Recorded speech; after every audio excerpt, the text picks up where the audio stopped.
Hi, I'm David Hayes, Chief Medical Officer for Biotronik. I want to welcome you to our Heart Rhythm 2021 Industry Expert Virtual Session. We've got two fantastic presenters for you tonight that will share a wealth of information on ICD therapy and arrhythmia monitoring. Our first speaker is Dr. Ryan Kinane. Dr. Kinane is an assistant professor of medicine at University of Michigan Health, a leading academic medical center that has certainly contributed a great deal to electrophysiology over the years. Dr. Kinane is going to speak on single lead defibrillator therapy, a focus on CRT. Hello, thank you for joining me today. My name is Ryan Kinane. I'm an assistant professor of medicine at the University of Michigan, and I'm going to be speaking today about single lead therapy with a focus on cardiac resynchronization therapy. Here are my disclosures. So I wanted to start today with a brief case presentation. I recently saw a 74-year-old gentleman with a history of hypertension, hyperlipidemia, chronic kidney disease on hemodialysis via a right-sided AV fistula. He also has a history of coronary disease, ischemic cardiomyopathy with a low EF, 25%, and left bundle branch block with a QRS duration of 174 milliseconds. His baseline EKG is sinus with normal PR and left bundle branch morphology. He has no history of palpitations, lightheadedness, dizziness, syncope, pre-syncope, or exercise intolerance. And the question here is, what should we do? This gentleman clearly has an indication for a primary prevention ICD as well as cardiac resynchronization therapy. And traditionally, there's we would achieve that via a dual chamber, or a right atrial lead, a right ventricular ICD lead, and a coronary sinus lead. But I'd like to talk to you today about the possibility of eliminating one of those leads, the right atrial lead, in favor of a system that can sense atrial activity, such as the Biotronik DX platform. So what type of issues are raised with this type of scenario? So as I mentioned, there's a clear guideline-supported primary prevention indication for a CRT-D system. But what is the impact of atrial pacing on CRT patients? How likely is this patient going to need atrial pacing at some point down the line? And does system complexity, or essentially lead burden, impact outcomes? How can we minimize the risk, this patient's risk for complications without compromising on system features or usability?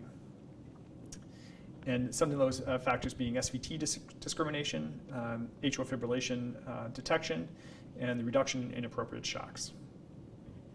So as I mentioned, the Biotronik DX system is currently the only platform on the market that offers a single coil right ventricular ICD lead with a floating atrial dipole capable of sensing atrial electrograms.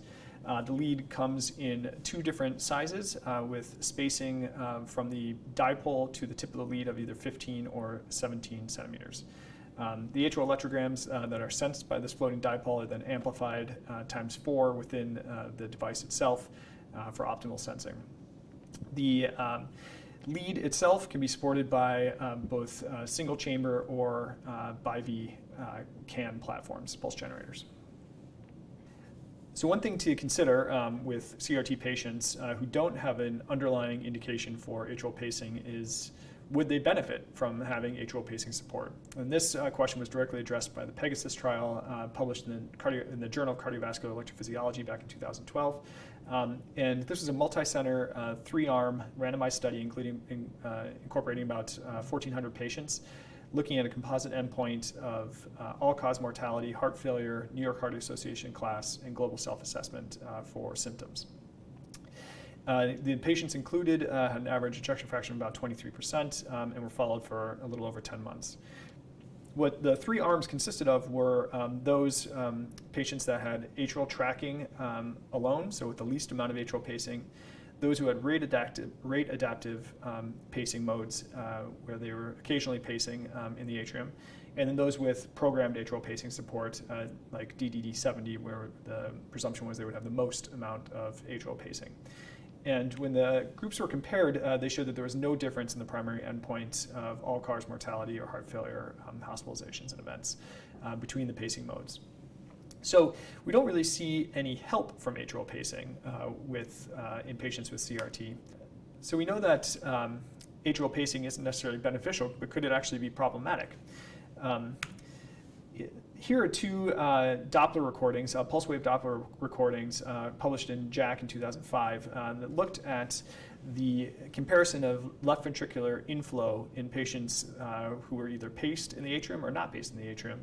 And on the left slide here, panel A, you can see that this was a patient an example patient in DDD mode, where there was fusion of both early diastolic and atrial filling portions of the cardiac cycle. And in the B panel, this was patients in a VDD pacing mode, where there was clear separation between the E and A waves, much more of a physiologic pattern of ventricular filling. So potentially a loss in the physiologic natural atrial kick with pacing in the atrium. So we know that atrial pacing could potentially be problematic and not necessarily beneficial in patients with CRTD. But what about patients that you're considering putting a device in, a CRTD in? They don't meet any atrial pacing requirements at the moment, but what about the development of the need for atrial pacing down the line? In review of available data, only about 1 to maybe 5% of patients enrolled in a VDD arm of comparative trials published over the last 10 years or so have required upgrade from a VDD system to a DDD system with an atrial lead. And in one recent CRTD DX study in particular, of the 37 patients enrolled in the study, none of them actually required an upgrade with the addition of an atrial lead. How likely is the development of pacemaker syndrome in patients who later develop sinus node dysfunction? So we can look to the leadless pacemaker experience for some insight into this. In the MICRA IDE trial, only about 0.2% of patients reported, and again, this is a VVIR device, so no atrial sensing or atrial pacing support at all. And only about 0.2% of patients in that trial reported pacemaker syndrome. And the indications for implantation in these patients, as many as almost 18% of those patients were implanted for sinus node dysfunction itself. Okay, so switching gears a little bit, we know that atrial pacing is not necessarily beneficial, potentially problematic, and unlikely to develop in patients that don't have an existing indication for atrial pacing. So the next thing to talk about is what about the overall impact of leads on these patients? We know that leads, the more complicated devices are, the more complications can develop. And we know this based on data from large NCDR studies, for example, like the one published in JACC from 2011. This looked at over 100,000 single and dual chamber ICDs implanted from 2006 to 2007. And it was a longitudinal cohort analysis to determine in-hospital complication rates. And if we look at the data breakdown here, you can see that for a few specific complications that I've highlighted here on the screen, particularly hematomas, lead dislodgements, pneumothoraces, there is a significantly higher rate of complications in the dual chamber group relative to the single chamber group. And then if we look at more broadly, things like any adverse events and all-cause mortalities, or all-cause mortality, the same pattern holds true. The more complicated the system, the more likely you are to have complications. If we look at overall outcomes, this is a study from JAMA 2013. Again, another analysis using the NCDR database, this time from 2006 to 2009. This was looking at dual and single chamber implants in patients without documented pacing indications. Again, large number of patients, over 32,000, with about almost 2/3 dual chamber and 1/3 single chamber. And in this data set, the dual chamber systems offered no mortality or hospitalization benefit, but did have an increase in complication rates. This is kind of a compilation of data from 3 different studies listed below, and this looking at comparing outcomes between both acute complications and mortality between groups of patients with 2 leads versus 3 leads. And you can see a significant decrease in both acute complications and overall mortality with the less complicated system. So, should we ditch the atrial lead overall then? As if pacing isn't going to do us any good, and we know that less complicated systems are going to be beneficial, why keep the atrial lead at all, or any atrial information at all?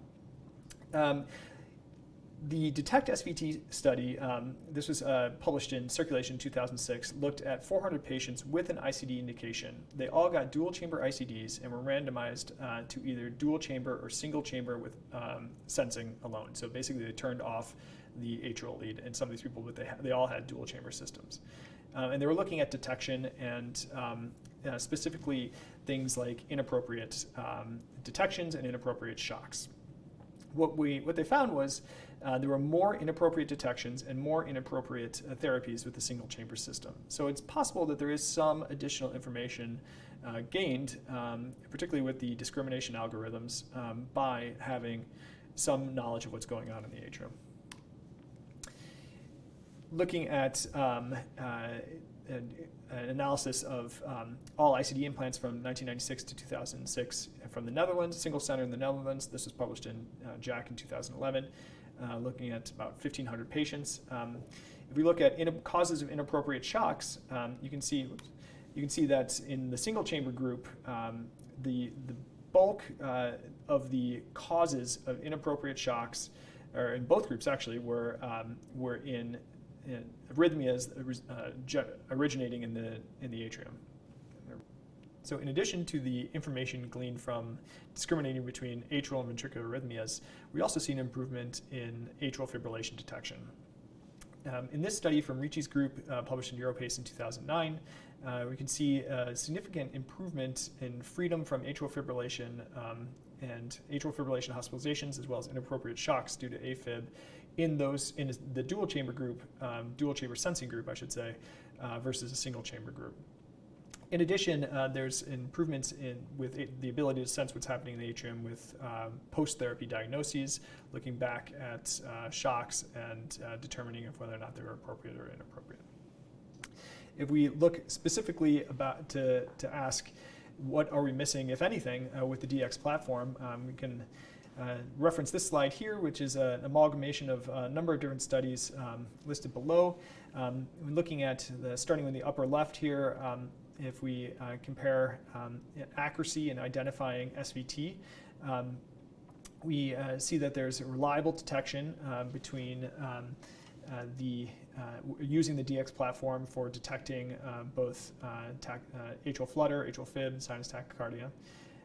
Moving over to the right, we see that the atrial sensing doesn't change with either positionally, so this is looking at either lying down, sitting, sitting with palms together, sitting in various positions, either at implant and 1 month follow-up or 3 months follow-up. So the sensing of the floating dipole is stable over time and in multiple positions. And again, the further evidence down in the lower left over here that the atrial sensing in multiple different positions is stable over time with follow-up. So with that, and kind of going back to our case study here, this was the system that I ended up implanting for this patient. You can see we have the RV ICD lead coming down with the floating atrial dipole in the lower left portion of the screen here, and the coronary sinus lead, the quadripolar coronary sinus lead extending out into the CS. And here is an example of immediately after implantation, you can see appropriate sensing and pacing using the atrial floating dipole. In summary, atrial pacing is not as benign as you may think, or as necessary as conventional wisdom would suggest.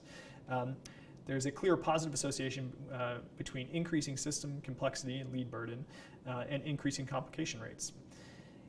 Additionally, atrial diagnostics can be helpful for post-hoc arrhythmia diagnosis, detection of underlying atrial fibrillation, and facilitation of AV synchrony.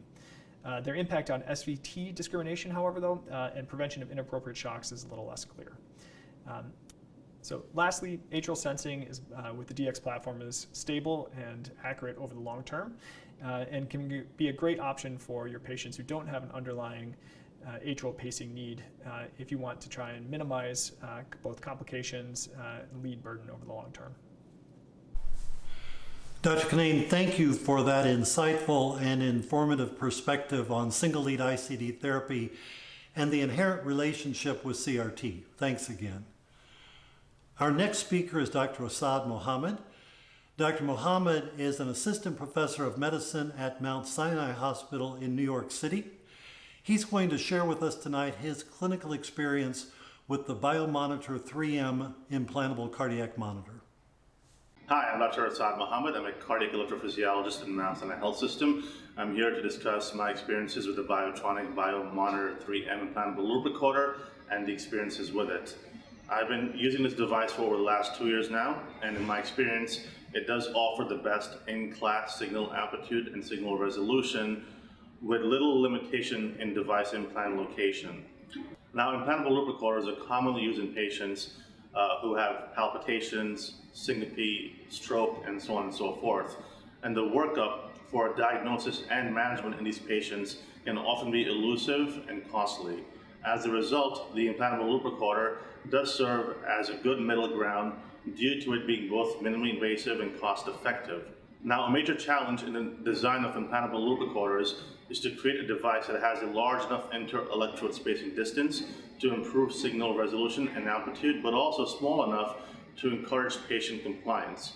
So, for example, having a small device with a small inter-electrode spacing distance does improve patient comfort and patient compliance, however, at the cost of losing signal amplitude and signal resolution. On the other hand, having too large a device with a large inter-electrode spacing distance can improve signal resolution. However, this does occur at the cost of also recording artifact and noise such as muscle myopotentials. Thus, the key in resolving and reconciling such a difference is to create a device that has the highest increment in signal amplitude at the smallest inter-electrode spacing distance. Now, these findings were corroborated in 2 major studies. One study was published in the year 2014, and this was a study that assessed different bipolar electrode distances and correlated it with the signal amplitude for both P waves, QRS complexes, and furthermore atrial fibrillation waves. And what the researchers found is that the largest inter-electrode spacing distance, where the highest signal amplitude was found, was at approximately 80 millimeters or 8 centimeters. At a larger or smaller electrode distance spacing, there was either a smaller increment or yet, in some cases, a decrement in the signal amplitude or signal reduction. Now, what I find to be very fascinating is that the BioMonitor 3M loop recorder has an inter-electrode spacing distance of approximately 80 millimeters, which I find to be very fascinating because this is the only device that comes close or approaches the gold standard for the highest increment in signal resolution and signal amplitude at the smallest inter-electrode spacing distance. When comparing it to all the other devices, those devices have an electrode spacing distance that is well beyond more than 50% of the Biotronic BioMonitor 3M device. Also, another study published in 2013 by Andrew Cron also assessed the correlation between R-wave signal amplitude and inter-electrode spacing distance. And what they found is that for every 2.5 millimeter increase in inter-electrode spacing distance, there was an approximately 5% increase in signal amplitude and signal resolution. Thus, once again, the Biotronic BioMonitor 3M implantable loop recorder offers an 80 millimeter approximate inter-electrode spacing distance, which also helps to further explain why the signals are so crisp and also have the highest amplitude. Now, some detractors may state that the device may be too large and cumbersome. However, I would beg to differ in the sense that the device helps to create a large electrode spacing distance by using a small, thin, flexible antenna, which in many cases conforms to body tissue and therefore prevents any pain or discomfort, especially with body or muscle movement. Furthermore, as we've seen, intracardiac signals typically are low frequency, long wavelength signals. And we also know that having a larger antenna allows for recording of longer wavelength signals. Thus, having a longer antenna allows the device to additionally record these signals in the form of P waves, QRS complexes, and atrial fibrillation waves. Now, one of the biggest benefits that I find post-implant with the BioMonitor 3M is that it truly alters the patient's treatment trajectory. And this is especially evident in patients who have suspected atrial fibrillation or in patients who are being managed for their atrial fibrillation. In these cases, it's very important to have a high resolution, high amplitude, crisp P-wave signal, which can truly eliminate doubt when assessing the difference between sinus rhythm, ectopic atrial rhythms, or even the presence of atrial fibrillation. In contrast with the other loop recorders, what we sometimes see is signal dropout, oversensing, and this can create a lot of doubt when assessing the difference between atrial fibrillation or other sinus or non-sinus ectopic rhythms. Also, furthermore, the presence of a crisp, clear, high-resolution, high-amplitude P-wave signal helps us in diagnosing different types of SVTs, for example, where we can see retrograde atrial activation, anterograde atrial activation, especially ruling out or ruling in AVNRT, AVRT, atrial tachycardias, for example. Also, a very challenging scenario can be the presence of sinus rhythm with episodes of atrial tachycardia, where the irregularity of the R to R interval can cause confusion and create suspicion for atrial fibrillation, especially if the P-wave signal is very poor or has low resolution or low amplitude. As a result, in these cases, having a crisp, high-resolution P-wave can help differentiate the presence of sinus rhythm with atrial tachycardia versus atrial fibrillation. And this is crucial in diagnosis because the treatment will vary greatly in either scenario. A challenging scenario can be the presence of multifocal atrial tachycardia, where one can record organized atrial activation, but still see subtle changes in P-wave morphology. As a result, in such a scenario, it's important to be able to record a crisp, high-resolution, high-amplitude P-wave signal, whereby one can rule in or rule out MAT or even atrial fibrillation. And this is very crucial because the treatment for either option varies greatly. Now, very commonly in my practice, I deal with patients who are elderly, frail, have physical deformities, contractures, and have multiple medical conditions. As a result, when placing an implantable loop recorder in these patients, it's very important to be able to place a device that has less restriction on the implant location itself. Now, compared to other devices, the BioMonitor 3M is less restrictive due to its large inter-electrode spacing diameter. As a result, in such patients, I'm able to place the device in the left lateral location, right parasternal location, inframammary location, and typically any location where there's feasible tissue to place the device within. And at the same time, there's been rarely any incidents of signal dropout, undersensing, oversensing, recording of myopotentials, or any other artifact. And in my opinion, this also serves as another strength regarding this device. Implantable loop recorders are commonly placed in patients with symptoms such as palpitations, events such as syncope or stroke, and so on and so forth. The workup for diagnosis and treatment in these patients can be quite costly, burdensome, and often elusive. As a result, in these cases, the use of implantable loop recorder serves as a good middle ground because it is both minimally invasive and cost effective. However, a key challenge in the design of a loop recorder is to create a device that's small enough to encourage patient compliance, but also large enough where we have an adequate inter-electrode spacing diameter to record a high amplitude signals. Now, on one hand, designing a small loop recorder can encourage patient compliance. However, a major drawback is that the inter-electrode spacing distance is quite small, and therefore there's a large reduction in signal resolution and signal dropout. On the other hand, using a larger device can improve the inter-electrode spacing diameter and thereby improve signal resolution and signal amplitude. However, at the cost of increasing the recording of noise artifacts such as muscle myopotentials. Thus, the key in resolving and reconciling such an issue is to create a loop recorder that offers the largest increment in signal resolution and amplitude increase at the smallest inter-electrode spacing diameter. So modern ECG machines typically record a signal within a bandpass of approximately 0.05 Hertz to about 150 Hertz, and this serves as a longer wavelength, low frequency signal. As a result, in order to record a crisp, high resolution, high amplitude P wave or QRS complex, one would need to use a longer receiving antenna, because as we know, a longer antenna is needed to record a longer wavelength signal. And as we can see in the BioMonitor 3M implantable loop recorder, this device uses an antenna that's approximately 30.5 millimeters. As a result, the presence of a longer receiving antenna can also serve to allow us to record better P waves, QRS complexes, and atrial fibrillation waves. And this further increases its efficacy in helping diagnose and manage such patients, especially those with suspected atrial fibrillation. In summation, the Biotronic BioMonitor 3M implantable loop recorder offers us the greatest benefit at the lowest cost.